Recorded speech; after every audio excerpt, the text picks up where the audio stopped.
With so many emerging churches popping up, and many churches who once were not emergent starting to adapt to some emergent ideas, many people entering what they think is a church have entered in to something bizarre. And they find themselves in a new world. A world without truth. A world of stories without a story. A world with no foundation for reality. The postmodern zone.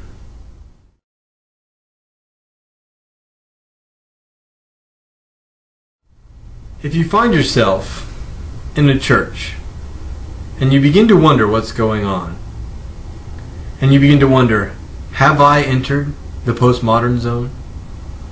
Here are 10 signs that you may have just in fact entered an emerging church. Number 1, their website has a statement about what they believe, and one of their statements is that they do not hold to creeds or statements of faith.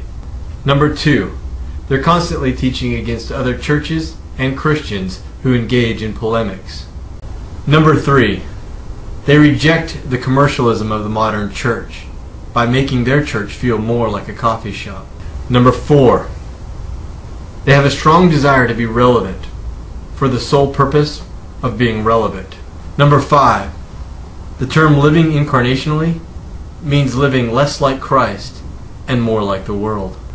Number 6, they argue that anyone who thinks they have a meta-narrative is wrong because they don't understand the one story that controls all other stories is the story that says there are no meta-narratives. Number 7, they encourage using metaphors and deride propositional teaching because it doesn't work. Unless, of course, they're propositionally teaching about metaphors. Number 8, they argue that the church should be less theological and more relational, and then attempt to give theological reasons why this is the case. Number 9, they are constantly using language to try to tell us that language cannot communicate truth. Number 10, in order to argue against a propositional understanding of Scripture, they quote Jesus' proposition from Scripture that says, "And Jesus said, I am the truth." If you happen to be sitting in a church and have noticed any of these 10 signs, you may have just entered the postmodern zone.